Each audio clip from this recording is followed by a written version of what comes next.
So Ronnie, okay, so welcome everybody. So today's speaker is Bertrand Teguia Tabuguia, and he will speak about differential elimination for the closure properties of D-algebraic functions. Thank you, and thank you. Hello, everyone. Thank you to the organizers for the invitation. It's a great privilege for me to give a talk at the CoreShare seminar. So I'm going to talk about this. It's a partly joint work with Rida, now in Paris, in Iris, and Anna Laura, now in KTH, in Zurich, in Stockholm. Yeah, Stockholm. So yeah, we were working on this at the Max Planck Institute in Leipzig, in the nonlinear algebra group. And okay, let's start. Yep. Here are some references, the main references of the talk. The first is our joint paper, the algebraic functions study from all the closure properties and the algorithm. And here is a connection of the study of the algebraic functions to combinatorics. Some counting problems are related to have generating functions that are D-algebraic. The theory behind our algorithms is mainly came from this work of these authors, and further development of our joint paper. For instance, in the univariate case, some improvement, and also how the algorithms work for multivariate algebraic functions. And if you're interested by the initial values, by the initial conditions for power series solutions of algebraic differential equations, here is another work which is connected to our work. So in this talk, we're going to talk about algorithms. And after the introduction, we will spend some time talking about arithmetic operations in the univariate case. And then in the third section, we will consider two-order closure properties, the compositions and the functional inverse of the algebraic functions. And in the last section, we will present the implementation. So let's start. Commonly, we introduce the algebraic function starting from D-finite functions, the subclass of the algebraic functions. These are functions that satisfy linear differential equations with polynomial coefficients. They have nice closure properties, which we will discuss some of them. And we will say that f is holonomic of order R if R is the smallest order for which we have such an identity, such a differential equation. So to motivate the interests of the algebraic functions, I will, for this talk, consider three of the closure properties of D-finite functions. So it is known that if you have two holonomic functions or D-finite functions that of order Rf and Rg, then their sum is D-finite of order at most Rf plus Rg. And for the product, we have you can also find a holonomic differential equation for order at most Rf times Rg. So, and the composition with an algebraic function is also D-finite, and the order of the differential equation is at most the order of the functions times the degree of the polynomials of the algebraic function. So, and here the elimination uses linear algebra, basically. So the question here is, what if I want a differential equation of lower order? What if I want, for instance, for the product, I want a differential equation of order lower than the product? It could be 5 times 5, this is 25, but maybe I want a differential equation of order 10. Is it possible? And what happened to the class, if in the class of functions, if you want to reduce the order? So I give you an example. Let's consider f as a solution of this differential equation of second order differential equation and g solution of the second one. We can find a differential equation of order at most 2 times 5. But if you use the classical algorithm of holonomic functions for the sum, then you find the holonomic differential equation actually C-finite, just to say it has constant coefficient, and the order will be 10. But there is a differential equation quadratic. When I say quadratic is to say the differential equation has a degree of 2 in the derivatives inside the equation. And here the bound, so we found a differential equation of order 8, which might be less than a bound depending on 2 and 5.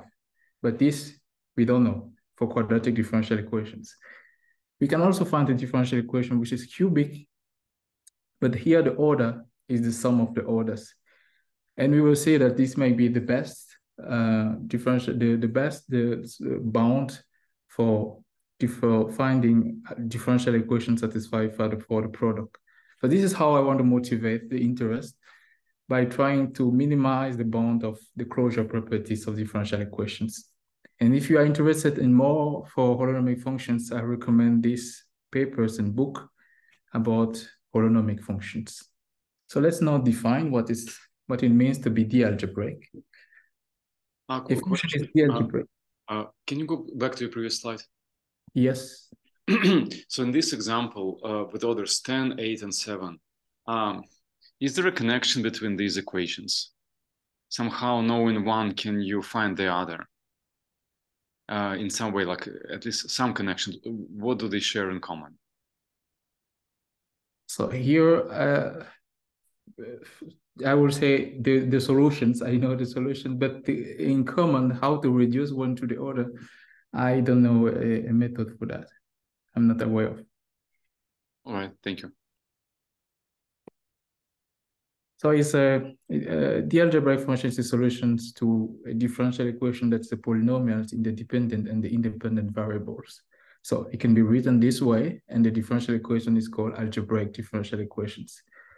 And we will be considering closure properties of the solutions to those differential equations. For initial conditions, as I said, this work of Van der Hoeven is a suitable choice for understanding how it works with the initial conditions. So here are some examples of the algebraic functions which are actually not definite. Log of sine, cosine over sine, log of sine, the second derivative. And here we have 3 differential equations of order 2, 1, and 1 for these 3 functions respectively. So the closure properties, we consider all the operations behind it. The set of the algebraic functions is a field, and it's closed on the compositions and taking functional inverse. For the proof of the closure properties in our joint work, we have gave an approach, constructive, how to construct the differential equations, which I'm going to talk about in later. And also all the proofs are also given in this work of Van der Hoeven and Benandi, Bousquet-Milou, and Rachel. So what are these operations? They can be arithmetic, it can be composition. So for the implementation of these algorithms, we have a software called an LDE. I will talk about that in one of the sections of the presentation.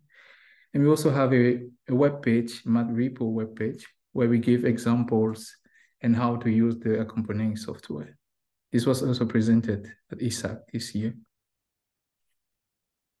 So let's go to the arithmetic operations. So before we give some basic differential algebra, let's consider R a differential ring with a derivation d over dx. And then we call differential polynomial ring here univariate, just to say we have one variable with its derivatives. And we say it as one variables called differential indeterminates with all the derivatives. A differential ideal is an ideal I, here I, is an ideal which is closed on the derivation. So k polynomials here in the multivariate, now we have y1 up to yl, multivariate differential polynomial ring. We denote by this one, p1 up to pk and infinity, the minimal ideal containing those k polynomials, differential polynomials. So now from this setting, we can define the algebraic functions as 0 of differential polynomials. I know some may not be familiar with this notation. This is just to say the variable y and its derivatives are replaced by f of x and its derivatives. Okay. So now for convenience, we will use different notation, differential indeterminate for distinct D-algebraic functions. If we have, for instance, f and g D-algebraic, we use this curly capital A for the set of D-algebraic functions. Then we will consider a differential polynomial P for f and Q for g, but in a different differential polynomial ring, so that we have this. Yeah, so P vanish at f, Q vanish at g, and both belongs to the differential polynomial ring of two differential indeterminates, this multivariate differential polynomial ring.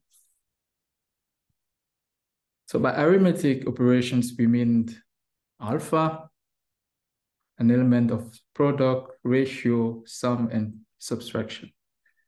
So consider, for instance, two D-algebraic functions so that f is a zero of P and g is a zero of Q.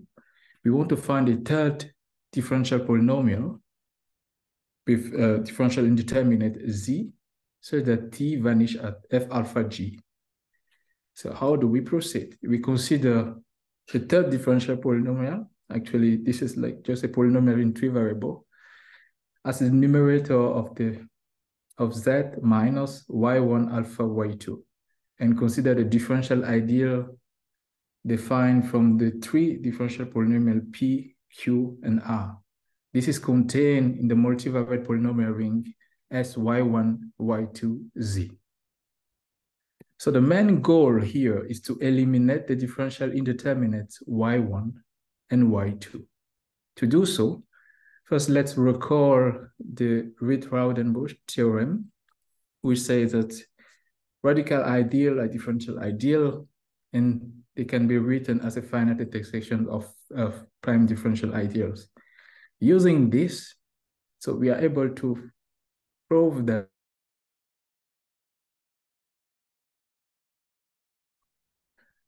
from that fact, we can already deduce an algorithm, which I will call here method 1, or the direct approach.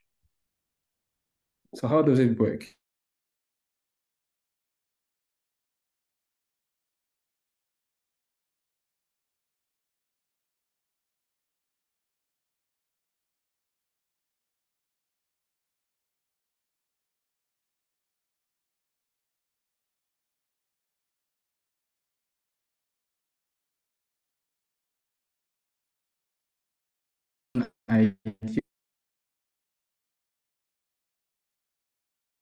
We return the differential polynomials of minimal order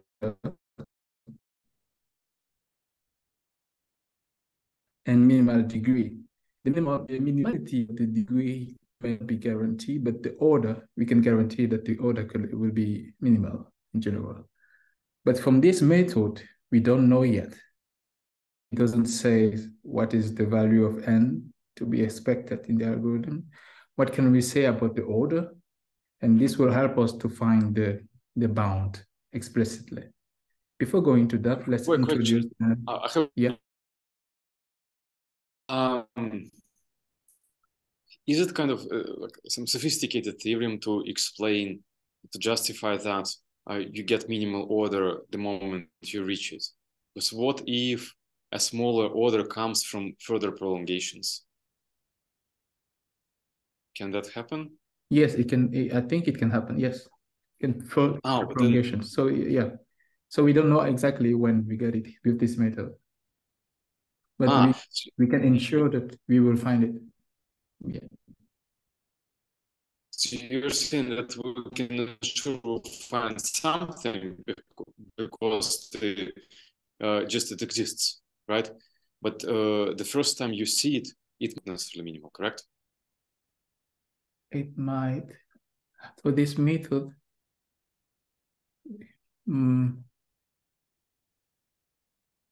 not minimal. I am not sure. If the order will be minimal, I think the order will be minimal. Yeah.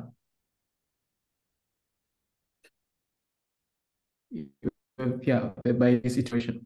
Oh, I see. So okay, so maybe there is some theorem behind it. that would justify that? Because no, immediately it's not obvious. Yeah, it's not obvious. And also this is also why we have a second method where it's explicit.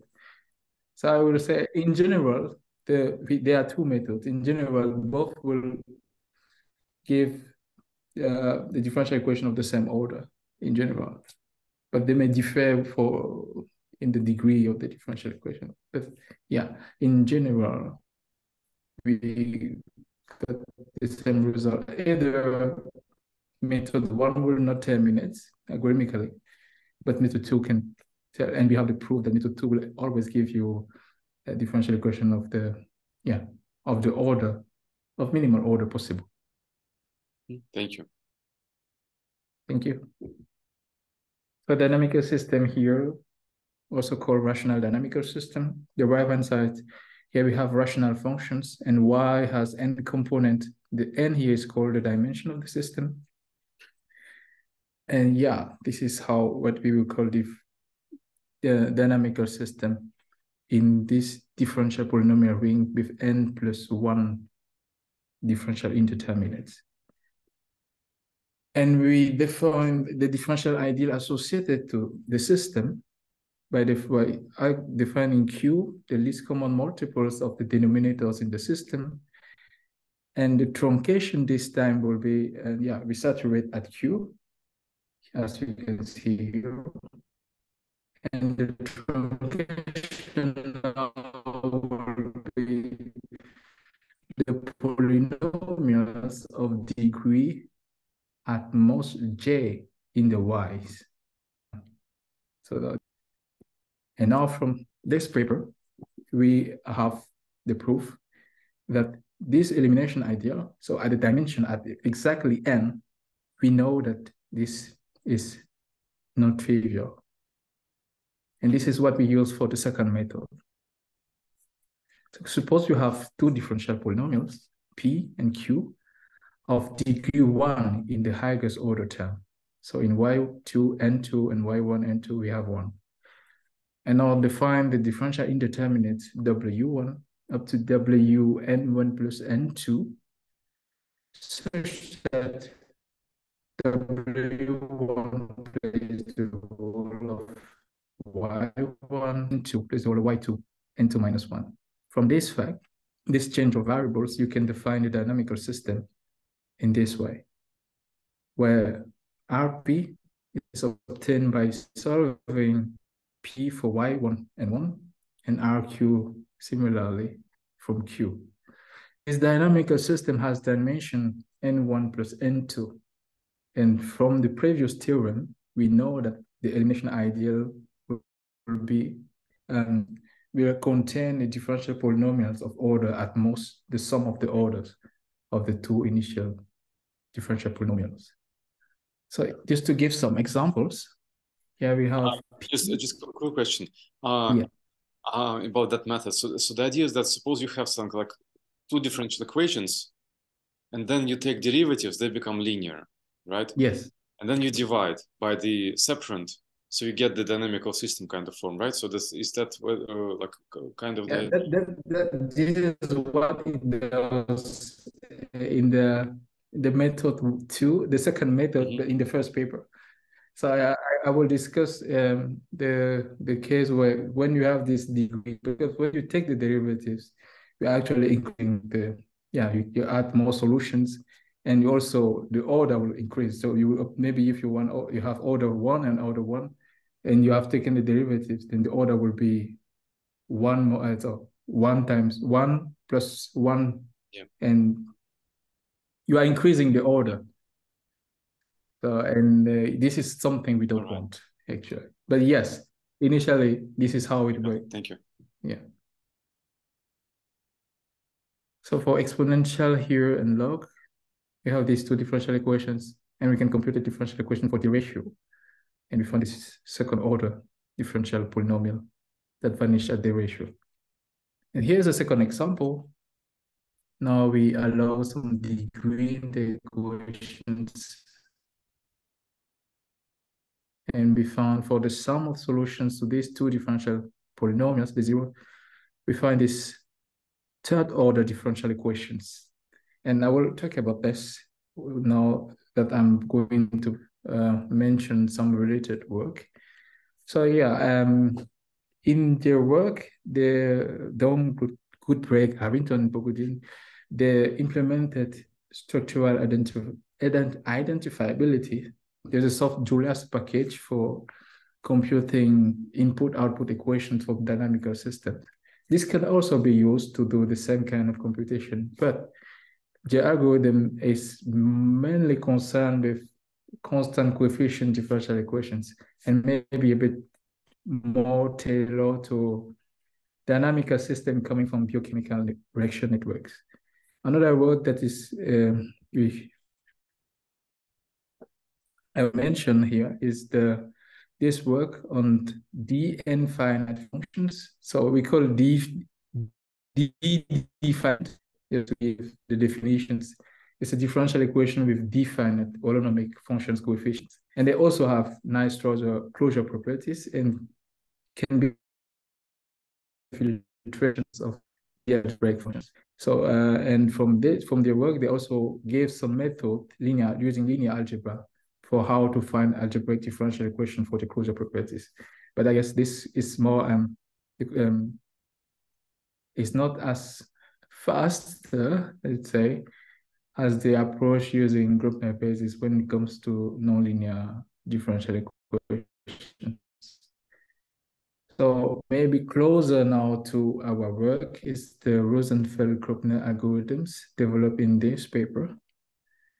And yeah, this algorithm is implemented in Maple as Rosenfeld-Grobner. And with the previous example, the example I just showed in the previous slide, so we can construct example where our algorithm will give differential equation where this algorithm will run out of memory. This is a behavior that we noticed when the differential equation has degree in their derivatives. Also, the mass composition also Maple, so we have some comparison that we can make also. And using the Thomas decomposition with the previous example here, yeah, we find exactly the same differential equations. So it works well in that case. So I'm going to give one example here where we are looking for a differential polynomial that vanish at this f1, f3 over f2, where f1, f2, and f3 are zeros of p1, p2, and p3, respectively. So we want to find such third order differential polynomials. As you can see here, we have a degree, and we do not take derivatives to find the third order differential. If you take derivatives, then you have second order here, 1 and second. So you expect a differential equation of order 5. But if I want a third order differential polynomial, in fact, this is possible, and this is what motivated me for this second paper. I wasn't completely happy about with the minimality of the order, but now things work well. So, yeah, we can find a differential polynomial of order 3, and this differential polynomial could not be computed with any of the algorithm I mentioned in the previous slides. So either Rosenfeld-Grobner or Thomas decomposition algorithm. So how does it work? So let's maybe mention what I call... Just a quick question. So you're saying those algorithms couldn't compute, meaning they run out of memory on your computer? Yeah, the Rosenfeld-Grobner run out of memory. The Thomas decomposition run for a very, very long time, like more than 30 minutes, maybe. Oh, that's okay. Okay, thank you. So here the differential polynomial, so we call LHO, just to say linear in the highest order term. And the contrary is non-LHO. For instance, you have seen examples. This is just to give like a definition. We have here, these are linear because in the highest order term, and we call them LHO. And yeah, Q here is non-linear. And in the original, the first method 2, the algorithm was taking derivatives in order to compute the differential polynomials for the closure properties. And now from this, if we want now to consider the differential polynomial without taking derivatives, we are forced to define a kind of radical rational just because we are allowing exponents in the left-hand side of the dynamic system. So this is the only, and the exponent here are taken component-wise. So n1 is the power of y1, n2 of y2, and so on. So this is the same dynamic, this is almost the same dynamical system as the previous one, just with the difference that now we have a power in the system. And let's call it Mn. The n will characterize the radicality. So how does method 2 work?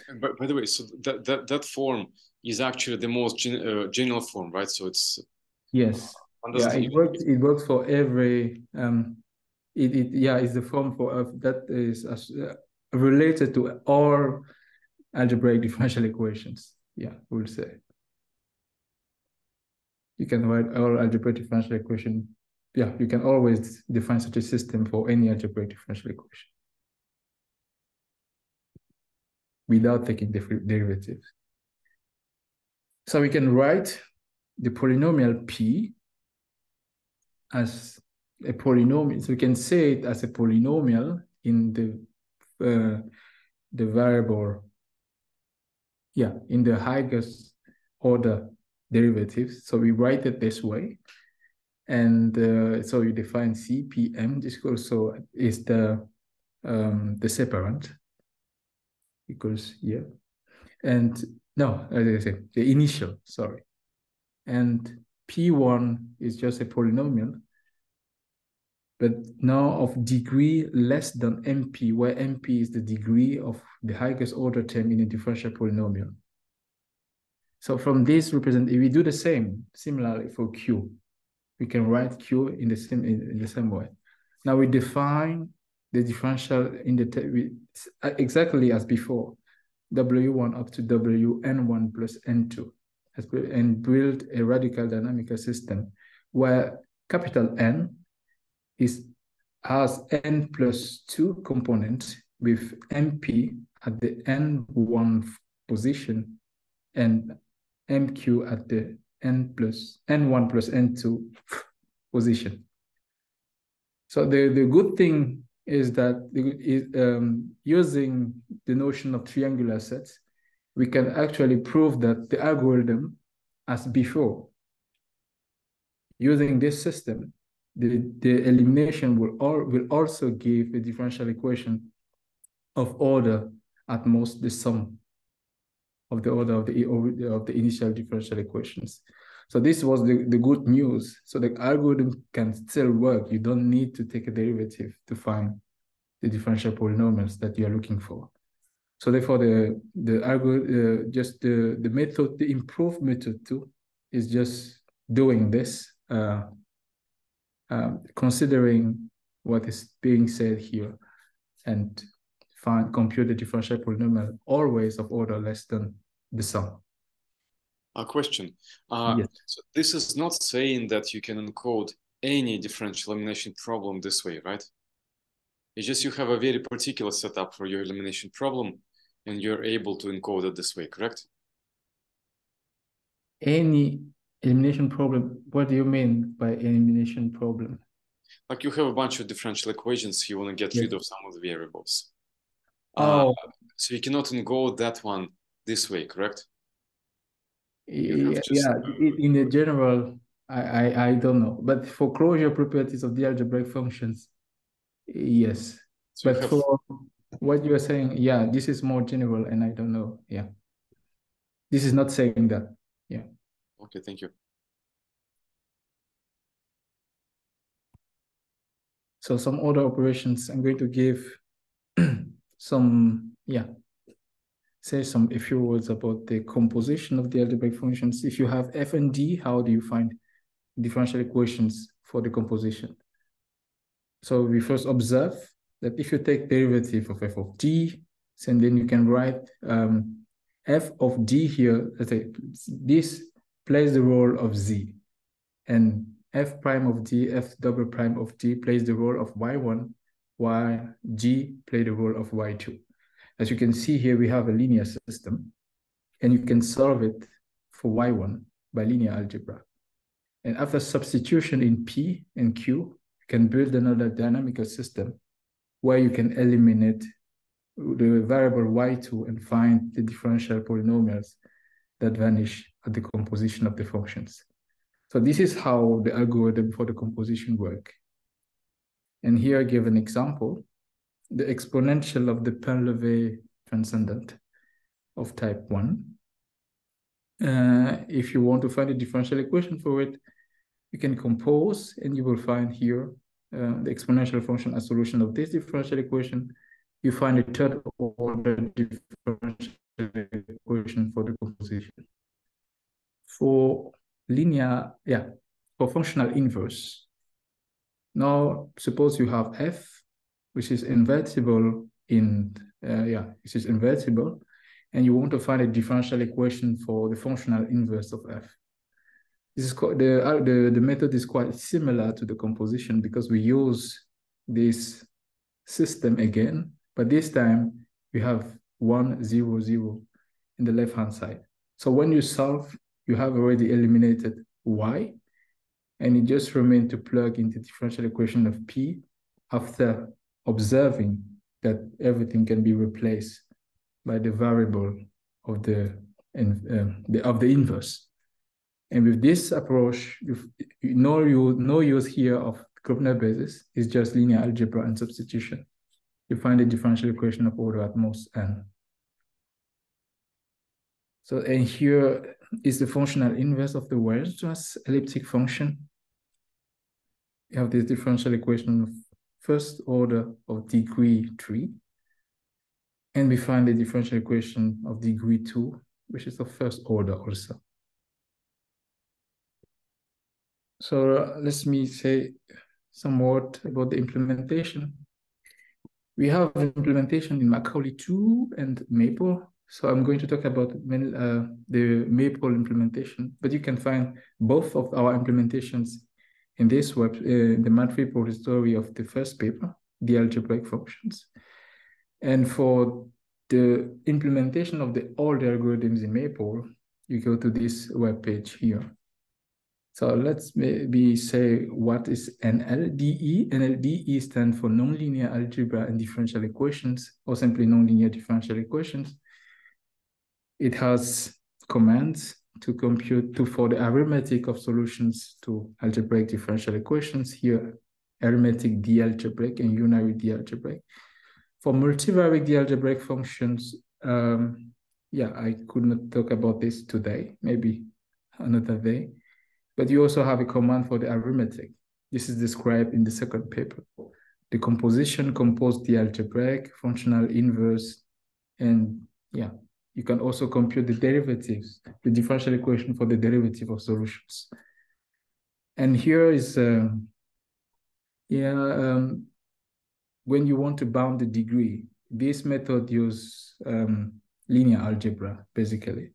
And it can be interesting to combine those two commands to study how does the bounds behave when you bound the degree of the differential polynomials that you are looking for. For instance, the 8 in the first slides, the example I gave, how to find what can we say about the bound of the order if you are looking for differential polynomials of degree, maybe of a bounded degree. Is that possible? This is just to study the behavior of the bound. So so I'm going to do some computations in Maple. And if you want to know how the package works, it's available online. You can actually download it. This is the web page of the package. These are the commands of the package, how to use it, what it requires, these other packages of Maple. And the documentation is here. For each command, it tells you how to use it, what are the optional arguments, what are the arguments you need. And yeah, everything is given here for the package. And if you use it and have questions, maybe do not hesitate to send me an email. I'll be happy to answer. Okay. Yeah, this is just to give you some examples live. And how do you use it? I just put the package. I'm not even using my computer where I developed this.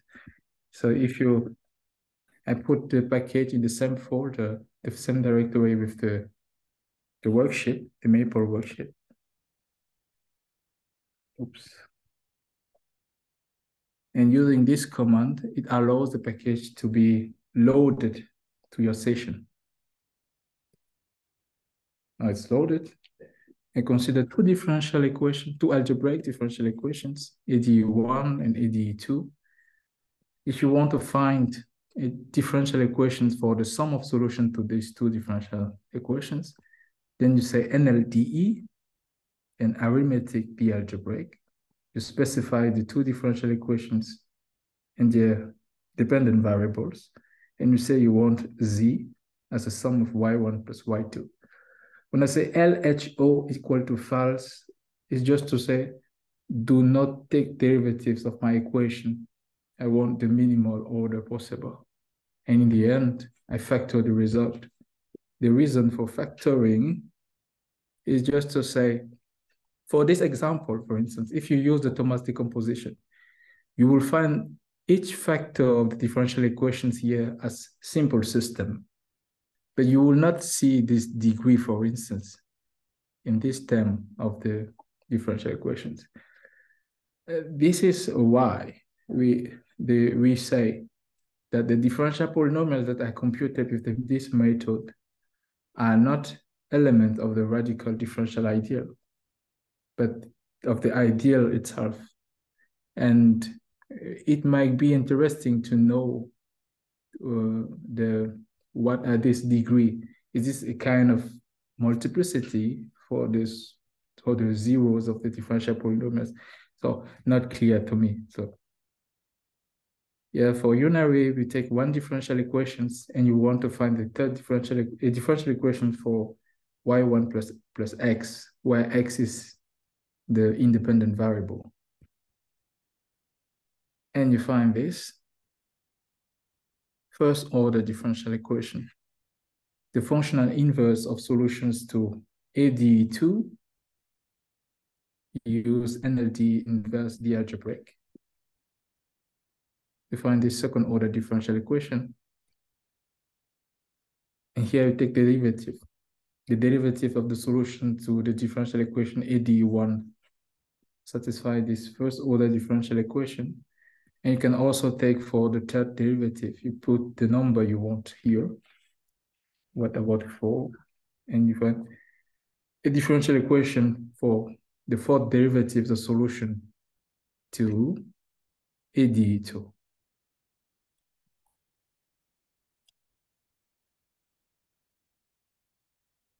Thank you very much. All right, thank you, Bertrand, for your nice talk. Do we have any more questions or comments? You can just unmute yourself and ask, or you can also type it in the chat.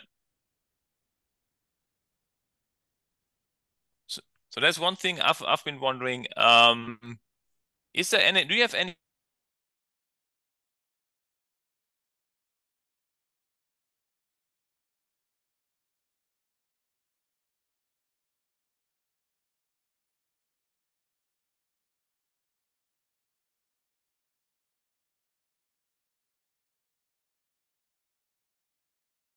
and not all of them?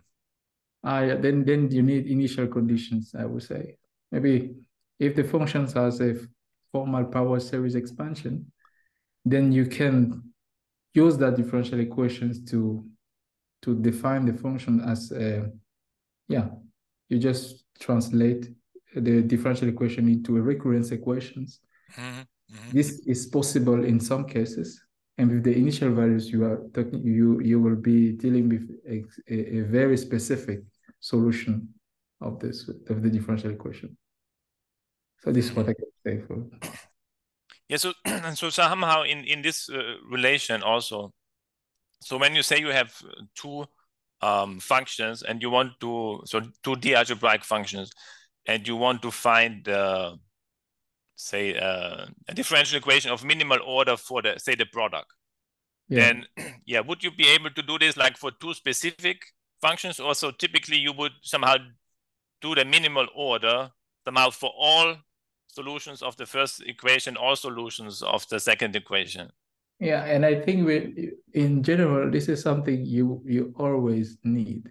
But the know how to deal with the initial conditions, this is the question. And there are work only dedicated to these initial conditions of solution to the algebraic differential equations, because it's not simple to. The initial conditions may arise very complicated order equations just to find what are the initial conditions that suit your function. Maybe for the product. Yeah, and this is another different question, different problem. But you will still need the differential equation for the product.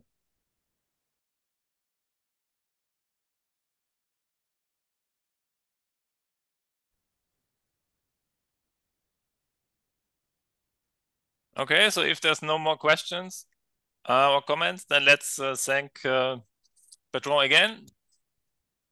And so usually I would say I'm looking forward to seeing you all next week, but so there's no talk next week. So I'm looking forward to seeing you in 2